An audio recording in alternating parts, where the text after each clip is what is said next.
Ang transportasyon at engineering giant na DM Kinsunji Incorporated, DMCI, katuwang ang Taisei Corporation ng Japan, ay opisyal nang nakuha ang 16.06 bilyong pesos kontrata para sa pagpapatayo ng subway line patungong Ninoy Aquino International Airport, NAIA.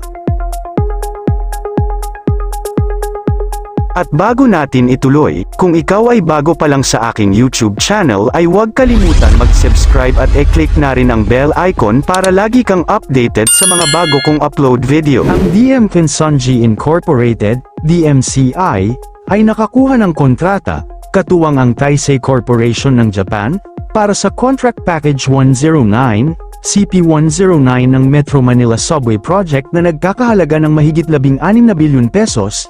Ang proyekto ay kinasasangkutan ng pagtatayo ng NAIA Terminal 3 Station at mga kaugnay na tunnel upang direktang e-connecta ang subway sa paliparan. Ito ang kauna-unahang pagkakataon na magkakaroon ng direct railway link ang pangunahing paliparan ng bansa, NAIA, na inaasahang magpapabilis sa biyahe ng mga manlalakbay. Ang higanteng infrastruktura DM ang Kinsunji Incorporated, DMCI, ay sunod-sunod na kumukuha ng mga kontrata sa subway. Sa pagkakataong ito ay sinisiguro ang deal para sa spur line sa Ninoy Aquino International Airport, NAIA, Terminal 3. Ang CP109 ay isa sa pinakamahalagang segment ng MMSP, seksyon, kapag nakumpleto na, ay ikakabit ang NAIA sa isang riles sa unang pagkakataon, na magpapagaan ng access ng mga commuter sa pangunahing gateway ng bansa. Sa groundbreaking ng Shaw Boulevard Station sa Pasig City, inihayag ng mga opisyal ng gobyerno na ang pagkuha ng ROE para sa Manila Subway ay umabot na sa 90.92%, na may ganap na pagkumpleto, 100% na naka-target sa June 2026. Higit sa lahat, kapag nakumpleto, ang istasyon ng T3 ay magkokonekta sa NAIA sa ilang mga lungsod na binubuo ng Metro Manila, na posibleng gawing madali para sa milyon-milyon ang access sa pangunahing aviation gateway ng bansa. Makakatulong din ito sa paglutas ng isang malaking hamon sa koneksyon sa pangunahing paliparan ng bansa, na kasalukuyang mapupuntahan lamang ng mga pribadong sasakyan, taxi at piling mga bus. Ang CP109 ay bahagi ng mas malaking 488.5 billion pesos $8.2 billion Metro Manila Subway, ang flagship rail project ng Pilipinas na maghahatid ng unang underground mass transit system sa bansa. Ang pagtatayo ng NAIA Terminal 3 Station at mga tunnel nito ay itinuturing na isang kritikal na segment na magpapabilis sa operational timeline ng subway at magpapagaan ng talamak na pagsisikip sa buong Metro Manila. Ang Notice of Award ay ibinigay sa autorisadong kinatawan ng joint venture, si Kazuhiro Nishimoto. Sa oras na matapos, ang buong subway system ay kayang magserbisyo sa mahigit 500,000 pasahero kada araw, na makakatulong ng malaki sa pagbabawas ng traffic sa Metro Manila. Noong September 2024 lamang ipinasa ng gobyerno ang mga susi para mapatakbo at mapanatili ang paliparan sa pribadong konsesyonaryo ng New NAIA Infrastructure Corporation, sa pangunguna ng San Miguel Corporation.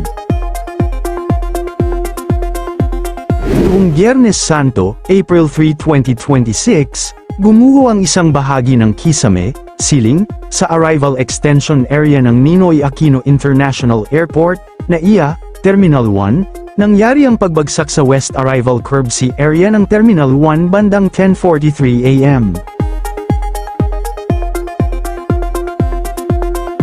Mayroong 7 hanggang 8 katao ang naiulat na nasugatan sa insidente. Sila ay agad na binigyan ng paunang lunas, at isang biktima ang dinala sa ospital para sa karagdagang atensyong medikal. Inatasan ng Department of Transportation, DOTR, ang Manila International Airport Authority, MIAA, na makipagtulungan sa New NAIA Infracorp, NNIC, upang magsagawa ng masusing investigasyon at maiwasan na maulit ang ganitong pangyayari. Samantala, inaasahang igagawad ng gobyerno ang kontrata upang makumplito ang matagal na naantala na common station na nag-uugnay sa mga railway ng Metro Manila sa pribadong operator ng Light Rail Transit Line 1, LRT1 sa unang quarter ng susunod na taon. Ang DOTR ay inaasahang mag-award ng kontrata sa Light Rail Manila Corporation, LRMC, para tapusin ang common station sa unang quarter ng 2026, matapos mag-submit ang LRMC ng unsolicited proposal para sa Unified Grand Central Station, na magkokonekta sa LRT1, MRT3, at MRT7 na matagal nang naantala dahil sa dating kontraktor. Sinabi ni Transportasyon Undersecretary na si Timothy John Batan na ang Department of Transportation ay tinatapos na ngayon ang kontrata para sa Unified Grand Central Station, na may award na naka-schedule sa pagitan ng Enero at Marso.